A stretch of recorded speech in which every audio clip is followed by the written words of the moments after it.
전쟁의 방으로 들어가라 라는 말씀으로 우리 같이 말씀을 나누도록 하겠습니다. 실은 이번 주에 제가 어제도 방송을 하면서 이게 말씀을 드렸는데요. 실은 제가 다른 외국에 아는 지인분들에게 연락을 했었어요. 근데 너무 충격적이었던 것은 너무나 상황이 안 좋아요. 그리고 그 중에는 몇몇 나라는 마스크조차도 못 구해서 밖에 못 나간대요.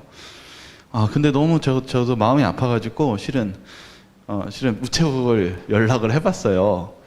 근데 전에 제가 또 아는 지인분한테 마스크를 보내려고 했는데 아예 마스크가 안 된다며요. 보낼 수가 없대요, 외국에요.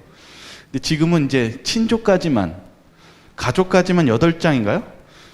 8장을 보내고 한 달 있다 보낼 수가 있대요. 그래서 제가 실은 이번 주에 그 이야기를 듣고 이제 우체국을 알아보고 했는데 안 되더라고요. 그래서 제가 그런 가운데서 저는 한국이 나아졌으니까 다른 나라는 괜찮을 줄 알았는데 그게 아니었습니다. 프랑스는 지금 현재 10,000명이 죽었대요. 하루에 900명이 죽었고요. 그리고 아예 지금 여러분들은 지금 그래도 이동이 자유로우시잖아요. 지금 외국은 이동을 못 합니다. 강제적으로 안에 있고 나가거나 그러면은 엄청난 벌금과 어제 미얀마에 계신 목사님 그랬죠. 6개월 감금이라고요. 걸리면요. 오늘날 우리가 사는 세상이 정말 때로는 어려운 세상에 살고 있습니다. 그리고 어떤 분들은 또 우울감에 지금 빠져 있으신 분들도 꽤 많이 계시거든요. 제가 이러한 상황 속에서 오늘 이번 주 말씀을 준비한 제목은요, 전쟁의 방으로 들어가라입니다. 이번 주에 한 책이 읽었는데요. 요 근래에 나왔던 조정민 목사의 왜 낙심하는가입니다. 이 책의 내용은 뭐냐면은 이분 책 표지에다가 이렇게 썼더라고요. 코로나 바이러스 중에, 이렇게 책의 내용 속에서 우리가 이런 코로나 바이러스 중에서 이런 어려운 상황이 왔을 때 우리가 낙담됩니다. 낙심되고 실은 우울감에 빠져올 때가 있어요. 여러분 그렇지 않아요? 여러분들 정말 이렇게 오랫동안 이제 또 격리되시고 그렇게 있어 보니까 어떠세요? 정말 힘드시죠? 정말 우리가 낙심합니다. 그때 이 목사님은 이런 얘기를 하고 있어요. 이 성경절을 한번 읽어보라고 얘기합니다. 우리 한번 이 성경절을 같이 한번 읽어보겠습니다. 내 영혼아, 시작. 내 영혼아, 내가 어찌하여 낙심하며 어찌하여 내 속에서 불안해하는가? 너는 하나님께 소망을 두라. 그가 나타나 도우심으로 말미암아 내가 여전히 찬송하리로다. 먼저 이 목사님은요, 이렇게 얘기해요. 혹시 두렵거나 낙심이 되면은 먼저 내 자신에게 물어보래요. 내가 왜 낙심하고 있는가? 여러분 낙심되고 두려운 마음이 있을 때 여러분 자신에게 한번 물어보십시오. 내가 무엇 때문에 낙심하는가? 내가 무엇 때문에 두려워하는가? 그리고 나서 이렇게 얘기합니다. 너는 하나님께 소망을 두라. 여러분 정말 어려운 시간입니다. 저희가 지금 이 사는 시간은 정말 어려움과 역경을 가지고 있는 시간입니다. 그러나 여러분 포기하지 마시기 바랍니다. 성경은 이렇게 얘기합니다. 하나님께 소망을 두라. 그러면 그가 나타나 도우심으로 말미암아 내가 여전히 찬송하리로다. 저와 여러분들이 그런 기쁨을 나누시길 바라겠습니다. 이번 주에도 또 여러 일들이 있었죠. 그 중에 하나가 선거철이었고요. 참 우리는 실은 재림교회는요, 실은 이 선거에 대해서 실은 특별히 목회자는 실은 어떤 지향성도 없이 나아가야 된다고 배웠습니다. 여러분 우리가 신앙 속에서 어떤 분들은 어쩌면 또 원하시는 표가 갔을 수도 있고 안 갔을 수도 있습니다. 그러나 저는 오늘 이 장면을 이 선거가 지나가면 통해서 제가 참 마음에 감동이 되었던 설교가 있었어요. 여기 보면은 베리 블랙 목사님이 돼요. 이 베리 블랙 목사님 아십니까? 잘 아시죠? 이제 여러분들도 워낙 유명 인사이니까요. 이분이 실은 미국 그 상원의원인가요? 그 목회자입니다. 근데 이분이 이제 2017년쯤에 조찬 설교를 하고 있었어요. 대통령과 선거 정치인들 앞에서요. 뭐라고 얘기했냐면 자기가 성경 공부를 한대요. 근데 이제 정치인들이랑 같이 성경 공부를 하는데 어떻게 성경 공부를 해요? 성경 공부를 하면은 누가 있어요? 민주당과 공화당이 같이 함께 기도하고 서로를 위해서 기도하는 이상한 장면을 자기가 본대요. 이렇게 가르칠 때요. 그러면서 이렇게 얘기합니다. 성경 공부는 기도로 시작하고 그리고 또 어떻게 기도하냐면 서로를 위해 기도합니다. 그 다음 장면이요? 네. 그리고 죄송합니다. 이게 제가 넣는 게 잘 안 됐네요. 근데 뭐라고 했냐면요. 이분들이 기도를 하는데 참 어떻게 보면은 무엇하냐면 서로 싸우고 그렇게 하는 그런 정치인이지만은 하나님 앞에서는 어때요? 둘 다 이 나라를 걱정하고 그리고 하나님께서 이것과 함께하기를 바라면서 기도한다는 것입니다. 그러면서 이 베리 블레 목사가 마지막에 이렇게 얘기해요. 저는 어느 누구도 지지하지 않습니다. 그러면서 이렇게 얘기합니다. 그는 이렇게 얘기합니다. 저는 예수님을 기대합니다. 그리고 그리스도 위에 그 굳건한 반석 위에 저는 서겠습니다. 그러면서 이렇게 얘기합니다. 아주 충격적인 얘기였어요.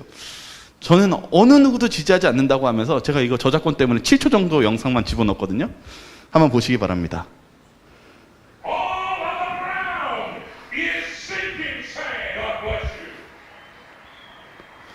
모든 정치인이 일어나서 박수를 쳤어요. 왜 그랬어요?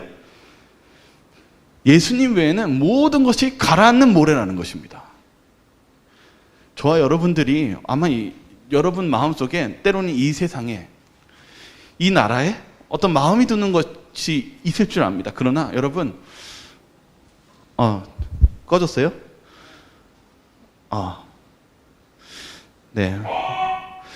오늘 하여튼 이게 방송을 같이 하다 보니까 좀 이렇게 실수가 있습니다. 그런데요, 이 베리 블레 목사가 뭐라고 했냐면 하나님을 의지해야 된다는 것입니다. 저와 여러분들이요 그런 삶을 사셨으면 좋겠어요. 왜 그러냐면 제가 이번 주에 또 새로운 책 하나를 읽었었는데 그게 뭐냐면 영적 전쟁이라는 책이었어요. 근데 이 책에서 뭐라고 얘기하고 있냐면 오늘날 세상이 좀 이상해졌다라는 거예요. 왜 그러냐면 성경 역사 속에서요 여러분 성경에서 하나님 성경 안에 이거 우상 숭배 그리고 주술사 어떻게 했습니까? 성경에 많은 하나님의 백성들이요. 어떻게 했습니까? 부시고 그것을 흔적조차 없이 만들지 않았습니까? 실제로 약 300여 년 전에도 이러한 재판을 통해서 마녀 재판을 통해서 이런 요술 부리는 거 이런 것들을 다 처단했습니다. 그런데 오늘날 어떻습니까? 오늘날 어떤 일들이 벌어집니까? 우리가 바라보는 음악들, 드라마들. 제가 어떤 분이 저한테 막 이런 거예요. 목사님, 이 드라마 너무 재밌어요. 한번 보세요. 무슨 드라마인데요? 한번 보세요 하면서 제목을 가르쳤어요. 딱 보니까 뭐가 나와요? 허구한 날 귀신만 나와요. 내용이 다 귀신 나오고 뭐 그런 내용들이에요. 오늘날의 세상이 하나님은 믿지 않는데 누구는 믿어요?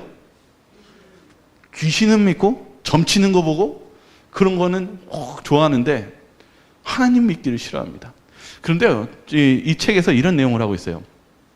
이제 고고학에서 최근에 헬라 마술 발견 파피루스가 수백 개가 발견됐대요. 이게 무슨 파피루스냐면 주술 부리는 거. 그때 당시에 폐지되었던 그런 귀신과 무당을 부르는 그런 주술서나 이 마법서를 발견한 거예요. 그래서 사람들이 어떻게 한다고 해요? 이렇게 얘기해요. 우리는 로마 세계 사람들이 가졌던 종교적 태도를 재구성하는 일을 위해서 마술 파피루스들을 사용할 수 있고 또 사용해야 합니다. 충격적이지 않습니까? 하나님께서 버리라고 했고 쓰지 말라고 했던 그러한 일들을 오늘날 어떻게 하고 있습니까? 그것을 다시 재현하려고 하고 있고 그것을 다시 따라가려고 하고 있다는 사실입니다. 오늘 이 책은 무엇에 대해서 얘기하고 있냐면은 오늘날 세상이 이런 성과 악의 영적인 투쟁 속에서 살아가고 있다는 것을 설명하고 있습니다. 여러분, 우리가 살면서요, 오늘 이 코로나 바이러스나 그리고 여러 가지 역경과 절망과 낙담 속에 있었을 때 여러분 그것을 우리는 그 벽으로 바라보지 마시고 영적인 성과 악의 대쟁투의 싸움이라는 것을 잊지 마시기 바라겠습니다. 하나님께서는 이 싸움 속에 함께 하시고 그리고 또한 그것에 대해서 경고하고 계셨다는 사실입니다. 여기 한 이야기를 하려고 합니다. 그것은 무엇이냐면요, 바로 여호수아에 대한 이야기예요. 이스라엘에 이 출애굽했던 이세 백성들은요 두려움에 빠졌어요. 왜냐하면 누가 죽었어요? 그들이 가장 그래서 의지했던 모세가 죽게 되었어요. 여러분들도 이렇게 정말 의지했던 사람이 잃어버린다면 어떤 마음이 듭니까? 나쁜 마음, 아니면 정말 외로운 마음이요. 정말 뭐가 없는 것 같다라는 얘기를 많이 하냐면은 기둥이 하나가 없어진 것 같다라는 이야기를 많이 해요. 근데 모세가 죽고 이제 여호수아가 아무런 자기가 봤을 때 능력도 안 되고 자리도 안 되는데 전진하라고 합니다. 그때 여호수아가 이스라엘 백성들을 이끌고 어떻게 됐냐면은 요단강을 건넜는데 요단강이 그 홍해가 갈리는 그런 기적처럼 그들을 지나가게 했어요. 그때 그 사건 때 무엇을 얘기하고 있는지 이 부자 선지자는 이렇게 설명하고 있습니다. 히브리인은 이미 가나안에 들어갔으나 아직 그 나라 백성들을 정복하지는 않았다. 인간의 안목으로 볼 때에는 이 땅에 정복하기 위해서는 길고도 어려운 전쟁을 치러야 할 것처럼 보였다. 그들 자신들의 힘이 아니라 전능하신 분의 능력을 보증으로서만 이스라엘은 절박한 전투에서 성공을 바랄 수 있었다. 이스라엘 백성들이 그들이 하나님의 말씀대로 첫 기적이 요단강을 건너는 기적이었는데 물이 싹 갈라지면서 딱 닫혔어요. 그들이 어디에 도착했어요? 가나안 땅에 도착했어요. 근데 가나안 땅을 가졌습니까? 못 가졌습니까? 못 가졌어요. 도망가고 싶어도 이제 도망갈 수 있어요? 못 도망가요. 이게 뭐냐면 이제는 피할 수도 없는 그러한 갈림길에 놓였다는 것입니다. 그때 무엇 해야 됩니까? 여기 이렇게 얘기하고 있어요. 교과는요, 왜 하나님께서 그렇게 하셨는지에 대해서 이렇게 설명합니다. 그리스도인 생애는 승리를 경험하기 위해서 우리의 영적 원수들을 대항하는 영적 싸움에 참여하라는 명령을 받고 있다. 예, 하나님이 왜 그들에게 이제 너희들은 전진밖에 없다라고 말씀하시냐면 우리가 사는 길은 무엇밖에 없어요? 이 여리고성을 주먹으로 두드려서 싸울 수가 없어요. 그런데 우리가 진정으로 싸울 수 있는 방법은 이 영적인 싸움에서 승리하는 방법밖에는 없다는 사실입니다. 여기 여호수아에게 하나님이 이렇게 약속하셨어요. 우리가 정말 이 순간 우리 함께 읽으면서 우리가 하나님의 그 영적인 승리를 바라보시기 바라겠습니다. 같이 읽겠습니다. 내가 내게 명령한 것이 아니냐. 강하고 담대하라. 두려워하지 말며 놀라지 말라. 내가 어디로 가든지 내 하나님 여호와가 너와 함께 하느니라 하시니라. 하나님이 뭐라고 하십니까? 두려워하라고요? 두려워하지 말라. 내가 가라고 하지 않았냐. 그리고 내가 너와 함께 하겠다. 여러분, 우리의 삶은요, 이 현실의 문제가 아니라 영적인 문제입니다. 우리가 이 어려운 순간이 있었을 때 그 영적인 싸움에 하나님께서 참여하기를 원하십니다. 여기 엘리사의 제자가 두려움에 떨고 있었습니다. 왜 그랬냐면은 이 아람 군대가 엘리사를 이제 죽이기 위해서 성을 포위하고 있었어요. 여러분, 오늘 이 코로나 바이러스 있었을 때 여러분 제가 이렇게 느끼는 게 뭐냐면 두려움이 많이 왔어요. 사람들이요. 여러 사람들이 이렇게 되면 어떡해요? 저렇게 되면 어떡해요? 근데 마치 이 사건이 이 엘리사의 사환처럼 얘기합니다. 저희 큰일 났어요. 지금 문 밖에 봐보세요. 누가 있습니까? 아람 군대들이 아예 성을 포위해서 저희 이제 죽일 준비하고 있습니다. 저희 어떻게 됐어요? 다 끝났어요. 이제 저희는 희망이 없어요. 이렇게 얘기하는데 엘리사가 갑자기 뭐라고 얘기해요? 거참 시끄럽네? 그러면서 뭐라고 해요? 너 잠깐 기다려봐. 내가 기도 좀 할게. 우리 한번 이 성경절 한번 같이 한번 읽어보겠습니다. 하나님의 사람이 사환이 일찍이 일어나서 나가보니 군사와 말과 병거가 성읍을 에워쌌는지라. 그의 사환이 엘리사에게 말하되 내 주여 우리가 어찌하리이까 하니 대답하되 두려워하지 말라. 우리와 함께한 자가 그들과 함께한 자보다 많으니라 하고 기도하여 이르되 여호와여 원하건대 그의 눈을 열어서 보게 하옵소서 하니 여호와께서 그 청년의 눈을 여심해 그가 보니 불말과 불병거가 산에 가득하여 엘리사를 둘렀더라. 엘리사가 무엇이 가장 답답했을까요? 엘리사가 무엇을 보기를 원했을까요? 이 현실에 있는 코로나 바이러스입니까? 현실에 있는 아람 군대입니까? 아닙니다. 엘리사는 이것이 영적인 싸움이라고 얘기합니다. 그리고 그들보다 훨씬 강한 하나님의 군대가 있다는 것을 보게 하기를 기도하셨다는 사실입니다. 여러분, 우리는 이런 어려움과 두려움이 왔었을 때 두려워하지 말고 하나님의 군대를 바라보시기 바라겠습니다. 이것이 영적인 싸움입니다. 그래서 이 사환이 그 수많은 아람 군대보다 훨씬 강한 군대인 하나님의 군대를 보고 깨달았습니다. 아, 내가 잘못 생각했구나. 여러분, 우리가 지금 두려움에 빠져 있다면 우리의 생각을 이 엘리사의 사원처럼 바꾸시기를 바랍니다. 여기 이 워룸이라는 책이 있어요. 이게 영어로도 나왔는데요. 이 워룸이라는 책은 이 주인공인 엘리자베스, 이 공인중개사 여인입니다. 근데 이 여인은요, 가정에 불화가 있었어요. 남편과 관계가 좋지 않았고 사업적으로 어려움이 있었습니다. 그러한 가운데 참 어려움 속에 살고 있었는데 우연히 그녀는 클라라라는 고객을 만나게 됩니다. 이 노인 할머니예요. 이 할머니 집에 이제 들어가게 됐는데 벽에 뭐가 있냐면 액자가 이렇게 수많은 액자가 걸려 있는 거예요. 근데 이게 어떤 사진이 아니라 글이었어요. 이게 보니까 이렇게 싹 보니까 뭐가 적혀 있어요? 몇 월 며칠 몇 시 내가 이런 문제로 기도했는데 응답받은 시간, 그런 기도의 응답들이 다 걸려 있는 거예요. 그러면서 이렇게 얘기합니다.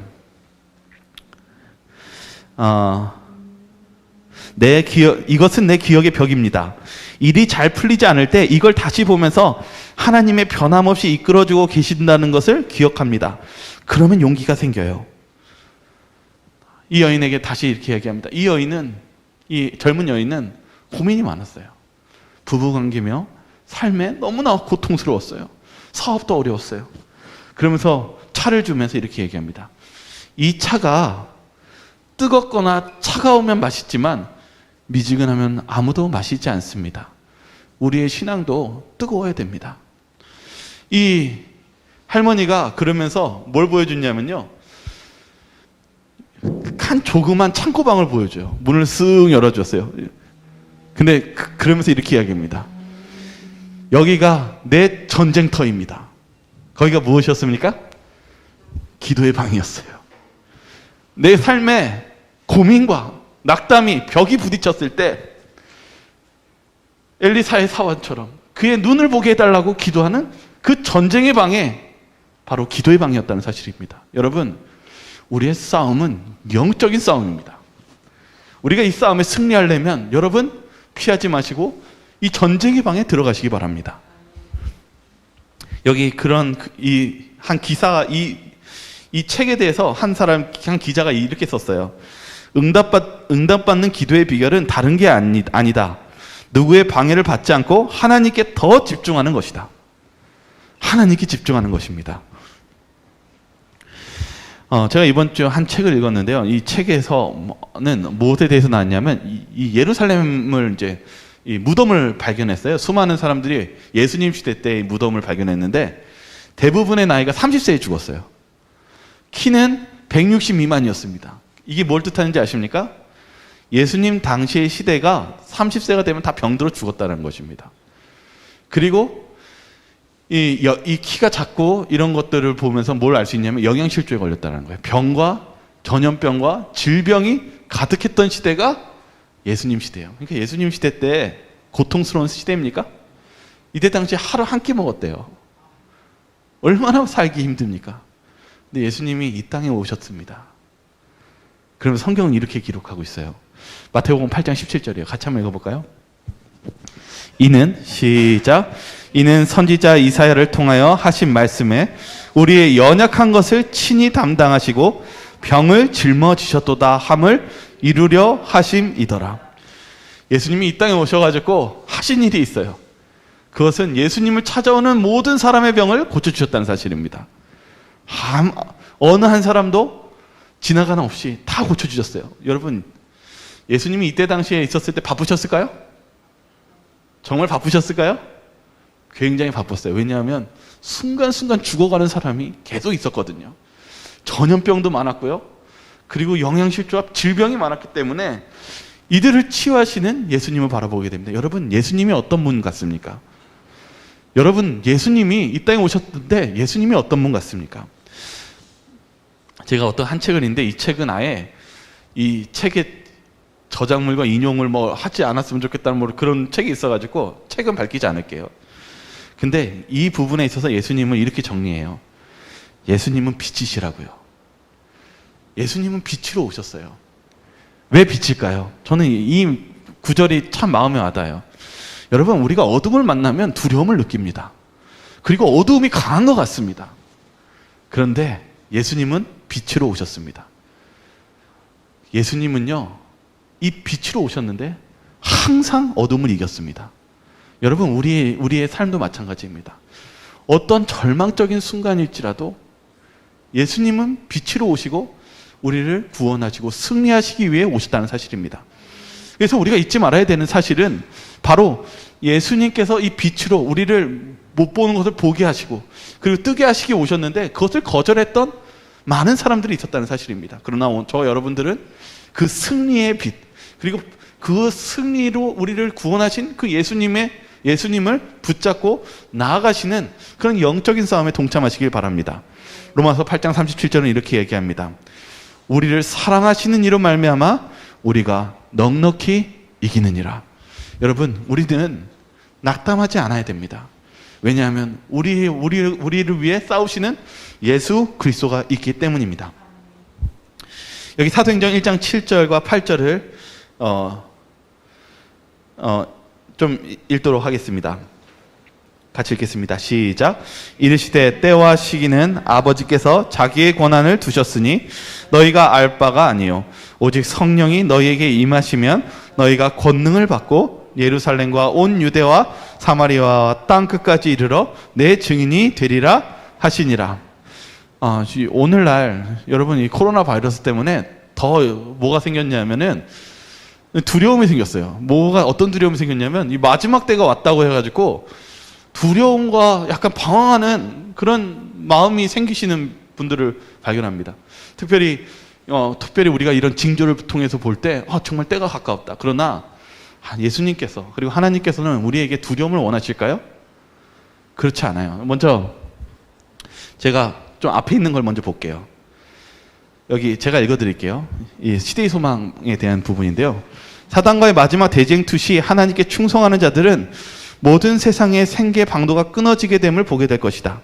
세상의 권세에 순종하여 하나님의 율법을 범하기를 거절하기 때문에 그들은 매매하는 일을 금지당하게 될 것이다. 마침내 그들은 사형에 처하라는 명령이 내리게 될 것이다. 요한계시록 13장을 보라. 그러나 순종하는 자들에게는 이런 약속이 주어져 있다. 그는 높은 곳에 거하리니 견고한 바위가 그 보장이 되며 그 양식은 공급되고 그 물은 끊치지 아니하리라. 하나님의 자녀들은 이 약속으로 말미암아 살 것이다. 땅이 기근으로 황폐될 때에도 그들에게 먹을 것이 공급될 것이다. 하나님께서 우리를 뭐 하시겠다고 약속하셨습니까? 보호해 주시겠다고 약속하셨습니다. 이제 다시 좀 전으로 다시 돌아가겠습니다. 예수님께서 우리들에게 말씀하시는 이 말씀은요, 두려워하라는 말씀이 아닙니다. 특별히 이 부분에 대해서 주석은 이렇게 설명합니다. 하나님의 나라가 회복될 때를 아는 것은 그들에게 별로 중요한 일이 아니었다. 여러분, 때가 중요한 게 아닙니다.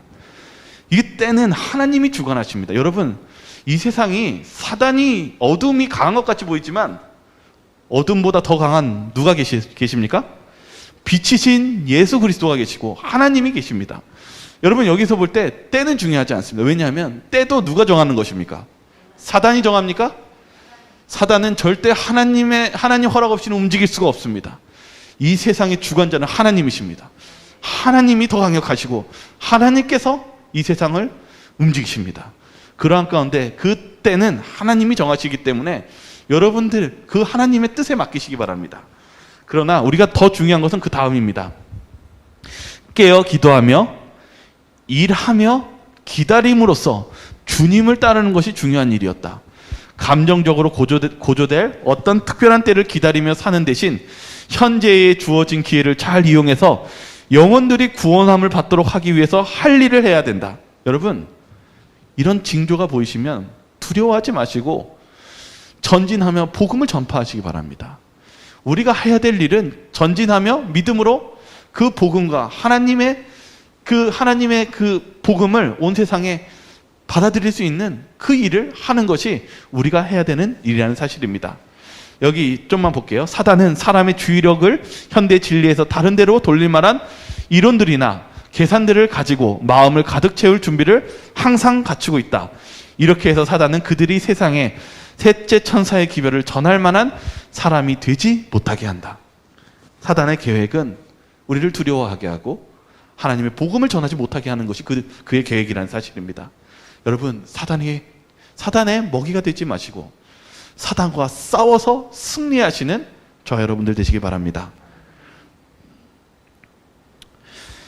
여기 다윗과 골리앗이 있죠. 이 다윗과 골리앗이 있는데 이스라엘 백성들이 무엇 때문에 두려워했다고 성경은 기록하고 있냐면 이렇게 기록합니다. 블레셋 사람들의 진영에서 싸움을 도두는 자가 왔는데 그의 이름은 골리앗이요 가드 사람이라. 그의 키는 6규빗 한 뼘이요.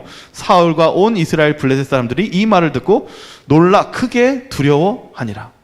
여러분, 이스라엘 백성들이 무엇을 두려워했습니까? 골리앗의 키와 모습을 보고 두려워했습니다. 여러분, 우리가 이 눈에 보이는 것, 현실을 바라볼 때 두려움이 생깁니다. 그러나 누가 거기에서 일어나서 대항하고 싸웠습니까? 다윗입니다. 다윗은 부좌 선지자 이렇게 얘기합니다. 사울은 그를 인하여 사람이 낙담하지 말 것이라 주의 종이 가서 저 블레셋 사람과 싸우리다고 말하는 목자의 말을 듣고 놀랐다. 사울은 다윗의 뜻을 돌이키고자 노력하였으나 이 소년은 움직이지 않았다. 다윗은 단순하고 겸손한 마음으로 대답하면서 그의 아버지의 양떼를 지키는 동안에 겪은 그의 경험을 말했다. 그리고 그는 여호와께서 나를 사자의 발톱과 곰의 발톱에서 건져내셨은즉 나를 이 블레셋 사람들의 손에서도 건져내시리이다 라고 말하였다. 여러분, 다윗은 영적인 싸움에 참여한 사람입니다. 그의 눈에 보이는 어둠을 바라보지 않고 예수 그리스도의 빛을 바라보며 전진하며 승리한 사람입니다. 저와 여러분들도 마찬가지입니다. 지금 이 현실 속에 어두움에 휩싸여서 우리가 두려움에 떨고 있다면 우리는 다시금 영적인 전쟁의 방으로 들어가 우리가 기도로서 영적인 싸움에서 승리하는 그 시간을 가져야 되는 시간이 바로 그러한 지금의 시간이 아닌가 생각이 듭니다. 저와 여러분들이 이 전쟁의 방으로 들어가시기를 소망합니다.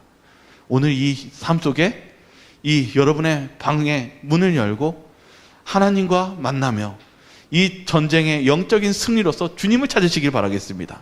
왜냐하면 예수님은 사단을 한 번도 지시지 않으시고 계속적으로 승리하시는, 그리고 넉넉히 이기시는 그런 예수님이 계시기 때문입니다. 저와 여러분들이 그런 빛으로서 나아가시길 바라며 오늘 말씀을 마치도록 하겠습니다. 네, 우리